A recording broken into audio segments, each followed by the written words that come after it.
He thought it was over. Until she took his hand, Leonid sat on the edge of the bed, his back to her. He was 67, still strong, still thoughtful. His hands could repair anything, from old radios to broken window locks. But tonight, he didn't know how to repair this silence. His wife of 40 years, Yulia, sat behind him in her robe, waiting. Not for sex, but for honesty. "Is it me?" she asked softly. He shook his head. It wasn't her. It was him, and it wasn't about desire. He still felt it, quietly, like a warm coal. It was about change, the kind no one warned him about, the kind that comes not with a bang, but with a fade. Sex doesn't stop after 60, but it does transform. Most people believe the myth that passion dies with youth, that the body betrays you, that intimacy becomes irrelevant. But ask those who've lived long enough, and they'll tell you what changes after 60 isn't the need for sex. It's the language of it. The urgency softens, the expectations evolve, and in place of performance comes presence. Leonid didn't stop wanting to touch his wife. He just didn't know how anymore, not in this new body, with this new rhythm. So instead of trying, he retreated. The first surprise. Slowness isn't a weakness.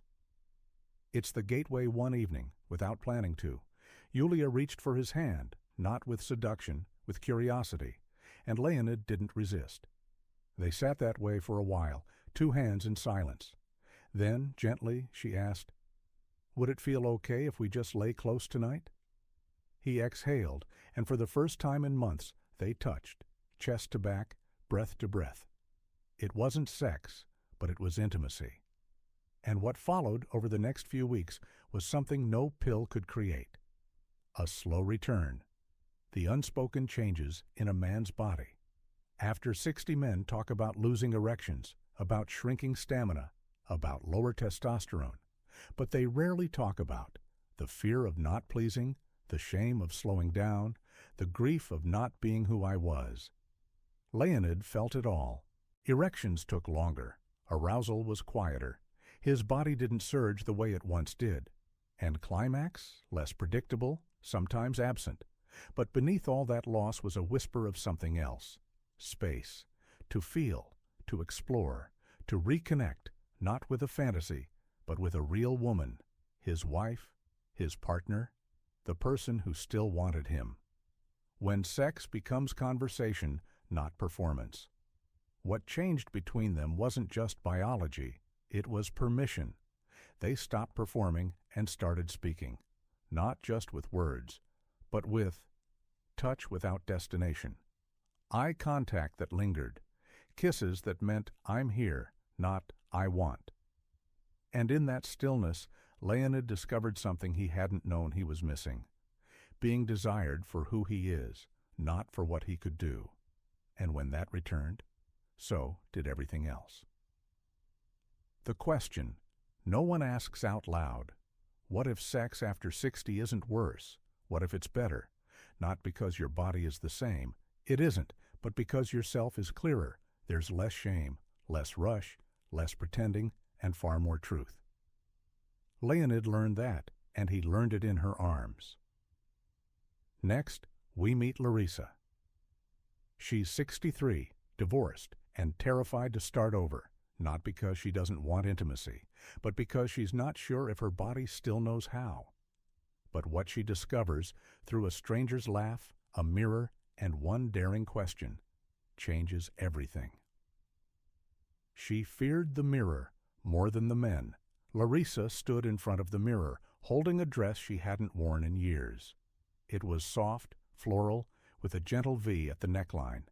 She'd bought it after her divorce, hopeful, nervous, daring herself to step out again. But that was 5 years ago, and tonight there was someone new. Not a husband, not even a date. Just a coffee, a conversation, a maybe. And still, her hands trembled, not from desire, from doubt. "Does this still fit me?" she whispered, but she wasn't talking about the dress. Intimacy. after divorce, not just about others, but about you. After 60, many women quietly believe their sensuality has expired. Not because they feel less, but because no one reflects it back to them anymore. Larysa wasn't shy. She was invisible. At least, that's how the world treated her. Clerks skipped over her in stores. Younger women talked past her men. Her age either looked through her or wanted someone 20 years younger. But her body still pulsed. She still had dreams, some gentle, some not. She still wanted to be held, adored, undone. She just didn't know how to ask anymore. The first touch was her own. That night, before the coffee, she didn't put on the dress. She stayed in her robe, and she did something brave. She stood in front of the mirror, placed one hand on her stomach, the other on her chest, and said, "I forgive you for changing." Then she smiled. It wasn't confident, not yet, but it was kind. And in that moment, something shifted. Because intimacy, for Larysa, didn't begin with a man. It began with permission. The second touch came with a laugh. At the cafe, he was already waiting. His name was Andrei, a retired architect with kind eyes and too many pens in his coat pocket. He stood when she arrived, smiled wide. "Your eyes are braver than your body," he said gently. She blushed, not because of the compliment, because he saw her, and when she laughed, fully, unexpectedly, it broke something open.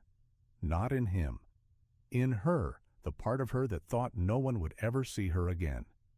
They didn't sleep together. That night, they didn't even kiss, but they talked about grief, about touch, about how lonely it feels to be desired only for the past version of yourself. And as she walked home, something stirred beneath her ribs. Not lust, but possibility. The truth for women after 60, it's not that desire disappears, it's that the mirror of desire is taken away. And when someone finally looks at you, really looks, it can be overwhelming, but it can also be the most tender, healing experience of all. Because when someone sees your lines, your softness, your story, and still reaches out, that's not youth. That's intimacy. Larysa's second date. They went dancing, slow, clumsy, barefoot in the living room, and when she kissed him, her body remembered. She was not past her prime. She was becoming. Do you know this feeling? Do you feel unsure how to begin again, like your body changed without your consent, like no one truly sees you anymore, or like desire is there? But sleeping? You are not alone, and you are not too late. Next, we meet Mykola. He's 71, widowed, and hasn't touched another human in over a year. Not because he doesn't want to, but because he doesn't know how to trust touch again. What happens when grief collides with longing? Let's find out. He hadn't been touched since the funeral. Mykola was 71, a retired railway mechanic. Steady hands, soft voice. He had been married to Helena for 43 years. They were the kind of couple who didn't need to speak. They just fit. 2 spoons in a drawer, worn, familiar, irreplaceable. And then one morning, she was gone. A quiet passing. No drama, just breath, then stillness. He buried her in the village where they first met, planted lilies at her grave, and went home to silence. That silence, not the grave, was what undid him. The loneliness wasn't sexual. It was sensory. He didn't miss sex exactly. He missed her hand brushing crumbs from his shirt, the way she rested her palm on his thigh during long drives, her voice muffled by pillows asking, "Are you asleep?" The sound of her soft snore, which he once complained about. Now, at night, he lay with his arms crossed, because if they weren't, they reached out for someone who wasn't there. He wasn't celibate by choice. He was untethered. Touch after grief feels like betrayal. Until it feels like permission. A neighbor invited him to a community supper. He almost said no. But something, maybe hunger, maybe memory, said go. At the door, a woman greeted him. Not young, not flirting, just warm. She placed her hand on his back and said, "I'm glad you came." He froze, not because he didn't want it, but because the sensation of another human touching him, even gently, made his whole body remember everything, and made his heart crack in two. Grief doesn't end. Desire, it hides it. For months, Mykola thought his desire had died with her. But that night, after dinner, as he washed dishes beside this new friend, her name was Zoya, something shifted. He handed her a plate. Their fingers touched, briefly, but it was like a match struck in a dark room. He didn't feel lust. He felt alive and ashamed, because to desire again felt like betrayal. But Zoya didn't ask for passion. She asked if he'd like to walk her home. They strolled in the quiet. She spoke about losing her own partner, about the odd guilt of still having a body. And then, in the middle of the sidewalk, she looked at him and said, "It's not wrong to want warmth again. It's human." He didn't kiss her, but he took her hand, and in that one act gave himself permission. The first touch wasn't about sex. It was, sitting beside her on a bench, letting her lean her head on his shoulder, feeling the weight of a shared silence, breathing together, and slowly, over weeks, his desire returned, not as hunger, but as readiness, to be seen, to be close, to be known again. Mykola's truth. I didn't move on, he told me. I moved with her, into a new chapter, and in that chapter I remembered I still have life to live. Is this you? Have you lost someone and wonder if it's too soon to feel again? Do you long for touch but fear guilt or awkwardness? Do you feel desire stirring and don't know what to do with it? You are not betraying the past. You are honoring the living parts of you, and yes, they still exist. Next, we meet Nadia and Roman married, 35 years, still in love, but lost in routine. Their intimacy faded not from loss or fear, but from familiarity. What happens when sex becomes mechanical and love needs reawakening? Come see. They slept in the same bed. But worlds apart, Nadia was 64. Roman, 66. They'd been married for 35 years. They still held hands at weddings, still shared a pot of coffee on Sundays, still laughed, sometimes, at old jokes. But sex, that had become a habit, once every week or two, after brushing teeth, before sleep. With the lights off, quiet, polite, predictable. There was no anger, no betrayal, just distance in the middle of the bed.